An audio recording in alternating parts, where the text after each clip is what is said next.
मन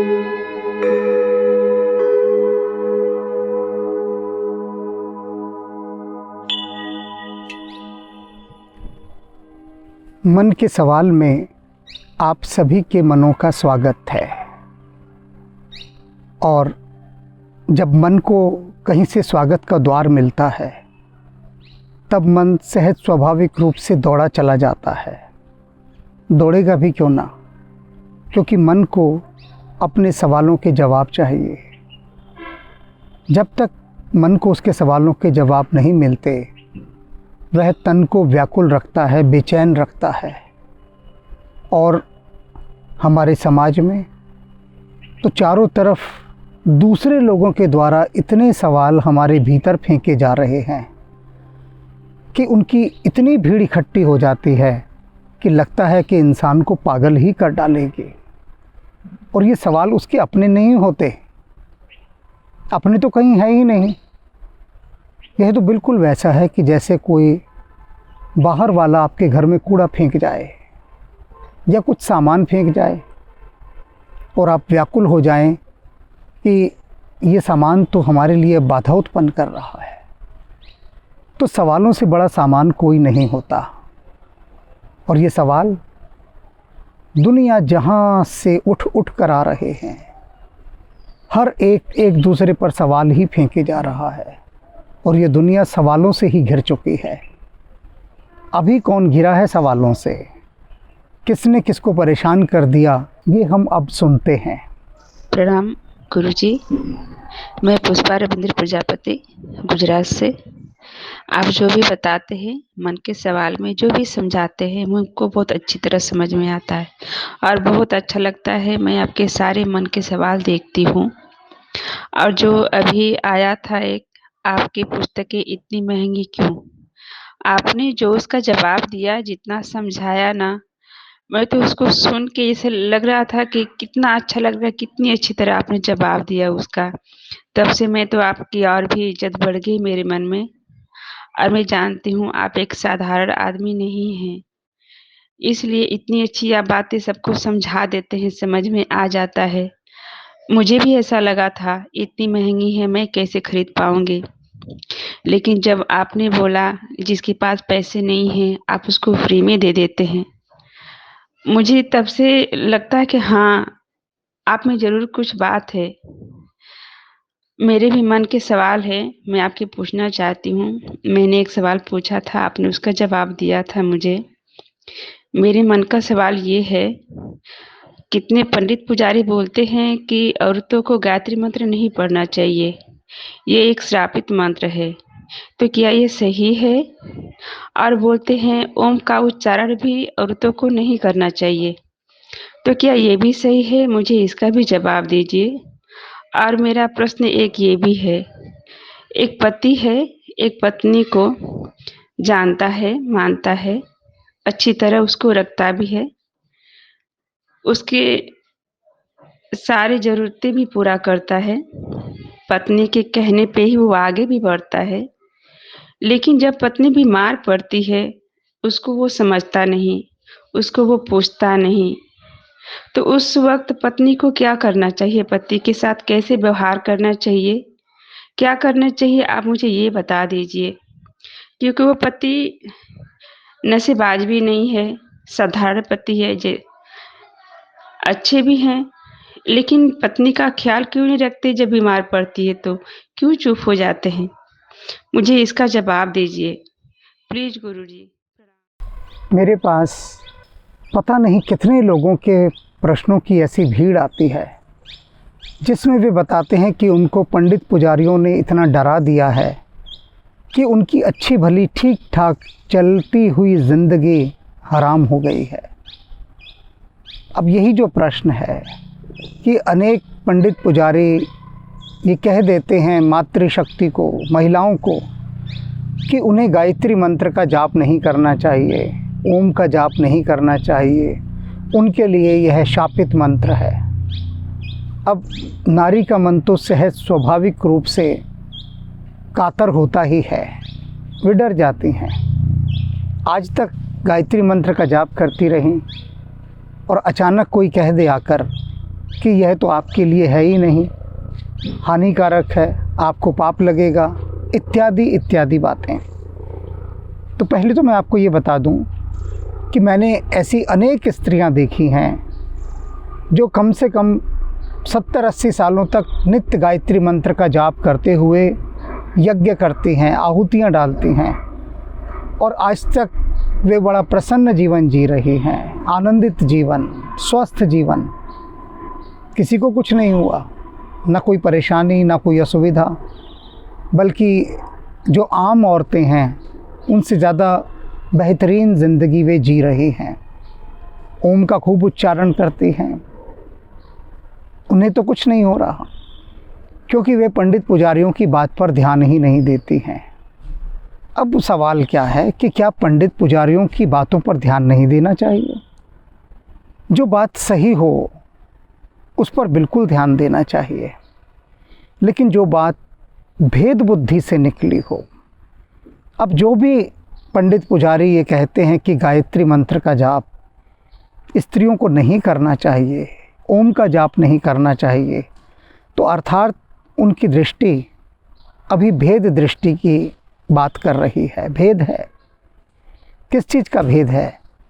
जो नारी और पुरुष का भेद देख रही है। प्रकृति में यह भेद नहीं होता, परमात्मा में यह भेद नहीं होता। परमात्मा के लिए तो सब जीवात्माएं ही हैं। किसी ने नारी के वस्त्र धारण कर लिए, किसी ने पुरुष के कर लिए, बस इतना ही अंतर है। प्रकृति भेद नहीं करती किसी भी रूप में। कभी ऐसा नहीं होता कि किसी ने मीठा खाया है तो स्त्री को प्रकृति अलग सुख देगी, पुरुष को अलग देगी।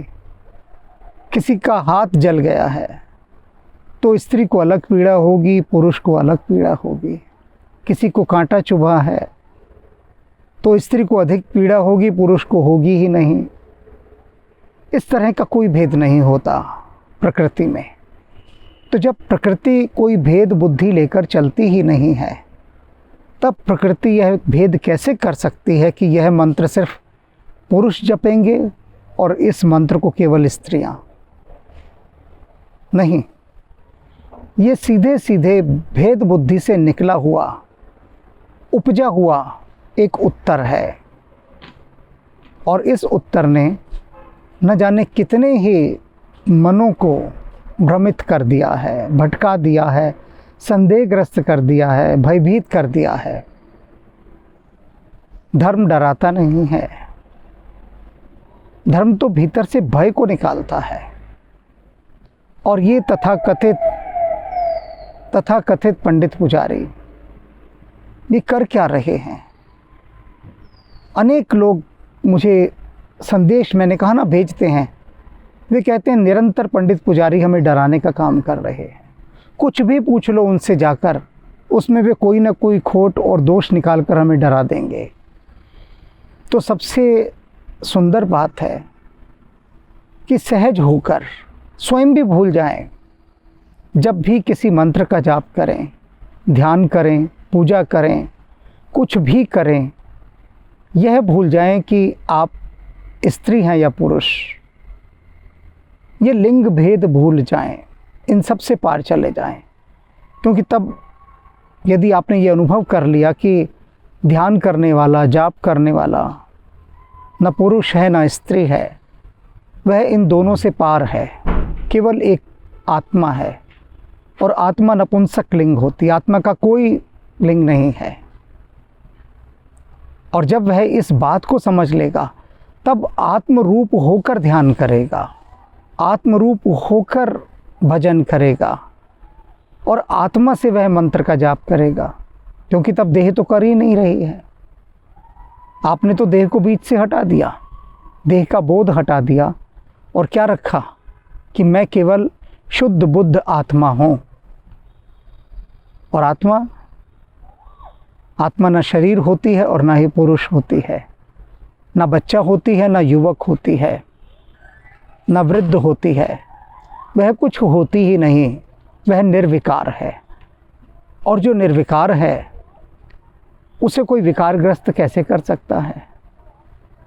अपने मन को अभेद की ओर ले जाएं, भेद बुद्धि को हटाएं। अन्यथा इस प्रकार से बाहर से फेंके गए संदेह, भ्रम आपको जीवन में कुछ न करने देंगे। ये बहुत बड़े बड़े स्पीड ब्रेकर होते हैं कि आप अच्छे से चल रहे हैं और अचानक स्पीड ब्रेकर आ गया। तो स्पीड ब्रेकर ना आए, इसका सबसे अच्छा रास्ता है कि हवा में उड़ें।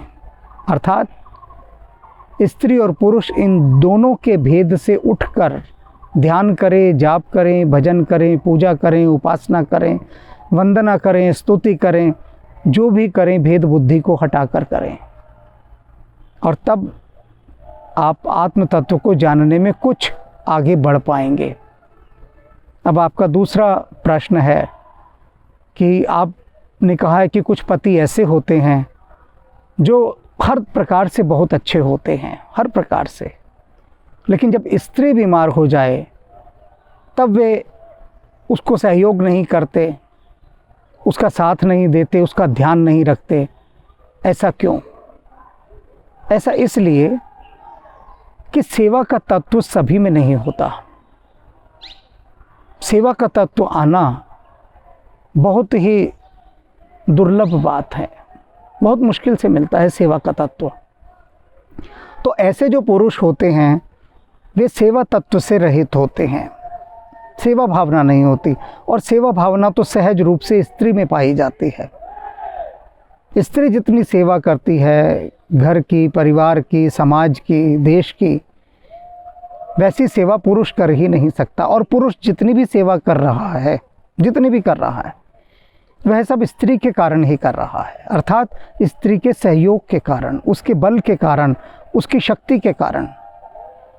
स्त्री की शक्ति साथ होती है तभी पुरुष इतने बड़े बड़े काम कर पा रहा है। जो दफ्तर में जाकर पुरुष काम कर लेता है, ये जो युद्ध क्षेत्र में पुरुष लड़ लेता है, इतना कठोर परिश्रम कर लेता है बाहर, किसकी शक्ति से? मातृशक्ति से। माँ की, बहन की, दादी की, नानी की, पत्नी की, इन सब की शक्तियों को पाकर। उसके पास अपनी शक्ति तो है ही नहीं, और यह शक्ति देख पाना उसके लिए कठिन बात है, क्योंकि उसका अहंकार आड़े आता है इस बात को स्वीकार करने में। लेकिन वास्तव में सेवा का तत्व तो नारी में ही होता है। अनेक पुरुष भी ऐसे हैं, मेरे संपर्क में ऐसे अनेक पति हैं जो अपनी पत्नियों का हर स्थिति में पूरा ध्यान रखते हैं, बल्कि पत्नियों से अधिक वे उनका ध्यान रखते हैं। उनकी पत्नी उतना न रखती होगी जितना वे रखते हैं। ऐसे पुरुष हैं, क्योंकि उनमें सेवा का तत्व बहुत अधिक है।